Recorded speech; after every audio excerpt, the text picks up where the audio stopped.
Hello, everybody. Scott Golden here with the WWF Superstars review series for the 15th of January 1994. This is one of about 10 or 11 episodes added to the Peacock app. I don't understand why this was added. This was not added to the original WWF network or WWE network prior to the merger, so maybe they're just putting stuff that was already edited but never added.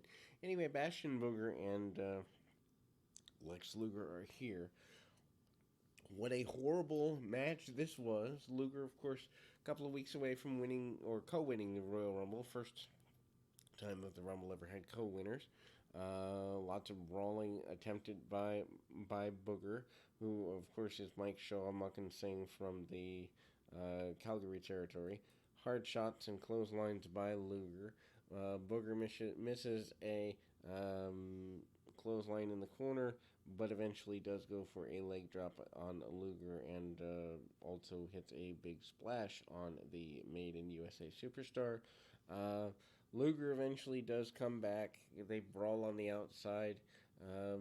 Luger finally sends him back into the ring, but obviously the match is just as clunky, whether it's inside or outside the ring. Clotheslines by Luger and things certainly are not going that well.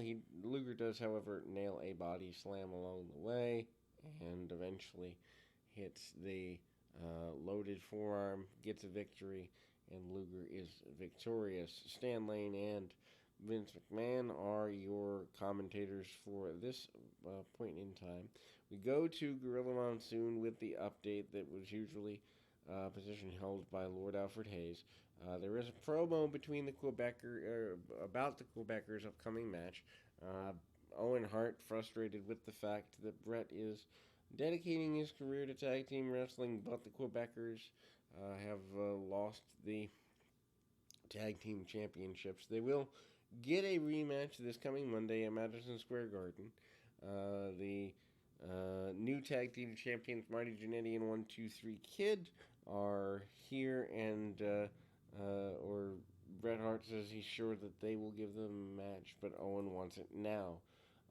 Kid and Jannetty acknowledge their match this coming Monday. They are happy to be tag team champions and will be holding on to it for a while. There really isn't a lot of push towards that because the championship reign only lasts a week. I think it was more giving a nod to trying to get Jannetty over after coming and going and coming and going so many times. But anyway, the Head Shrinker's out for a enhancement talent match here. Mike Bell, who is the enhancement talent who has issues with Perry Saturn years later, is also here. Kickoff by, I believe, Rich Myers is the other enhancement talent. But anyway, some arm drags and basic stuff. Alpha and Samu and Fatu alongside Alpha are here. Big backdrop that sends one of the enhancement talents up into the lights, followed by a top rope splash, elevated, gets a victory here, and there you go. Preview for the Royal Rumble, and Jim Ross is doing the majority of the work. Talk of Bam Bam Bigelow wanting to take out both Tatanka and Doink the Clown, primarily Doink the Clown, because that's where they're going. And Doink says that Bam Bam is going to lose his main squeeze. Of course, when they go towards the concept of Doink and Dink, it gets really goofy. But the Doink and Bam Bam Bigelow thing carries us through WrestleMania 10, which is disheartening. Anyway, Reno Riggins up next in an enhancement match. They are also doing small children as ring announcer fill-ins for one match per television show to try and make WWF more interactive at the time. Struggling with the crowds down, making a more interactive experience also spread to the house shows. As I remember, there were guest managers, guest ring announcers, and the like for a good bit there. For some reason, I said Reno Riggins when I meant Barry Horowitz. Anyway, Tatanka is the opponent of the moment. Go around with some arm drags, hammer locks, and the like. Chops by Tatanka. He eventually gets the uh, shoulder tackles, followed by the Samoan drop finish. And Bam Bam Bigelow and Tatanka end up going at it at the Royal Rumble because Ludwig Borga has been injured. I believe the television had been pre-taped, though, as we do see Borga on a couple of TV shows post the Royal Rumble. Then we go to Paul Bearer uh, and The Undertaker at an undisclosed location as they hand make the casket of Yokozuna.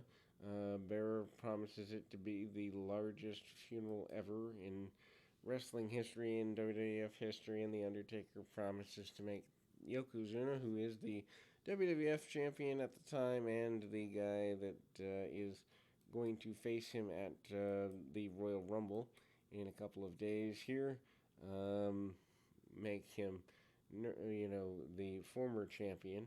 Yokozuna is portrayed by Jim Cornette as being nervous about the casket match. Yoko doesn't like caskets, according to Cornette. Then we go to a Randy Savage commercial for Slim Jims. There's a couple of those throughout the program, and that is the main breakdown of dissatisfaction in the at the time between Savage and WWF post his leaving is that he took the $750,000 sponsorship deal with him. Virgil, who is still here basically doing one level above enhancement talent work, has an enhancement talent match here. He hits some knee drops and basic stuff, a couple of arm drags, and real basic things before hitting the Russian leg sweep and the $1,000,000 dream in order to get a victory for himself. Virgil, a babyface here. Debates about who's going to win at the Royal Rumble. The heel locker room is built into a frenzy over that, as everybody realizes that winning the Rumble gets you a shot at WrestleMania 10. Dissension begins between even Shawn Michaels and Diesel here, as Diesel says he will not step backwards. Macho Man Randy Savage says he's going to come back and be a three-time WWF champion at the end of it. Smoking Guns admit that they may need to fight each other at the Royal Rumble. Billy versus Bart. The rules of the Rumble gone over by Todd Pettengill. Also, Razor Ramon and IRS in the Intercontinental title match. And Undertaker and Yokozuna in your World Championship match. Then we go to the IRS, Erwin R. Shyster enhancement talent match. He does his general shtick walking to the ring, the tax thing. Ultimately, crossbody by the enhancement talent gets a near fall for him, trying to give a little bit of respite to that. But then IRS hits the flying clothesline, gets a victory. Hype by Jim Ross for the Rumble. Also hype for Crush, who wants to get his hands on Randy Savage once and for all.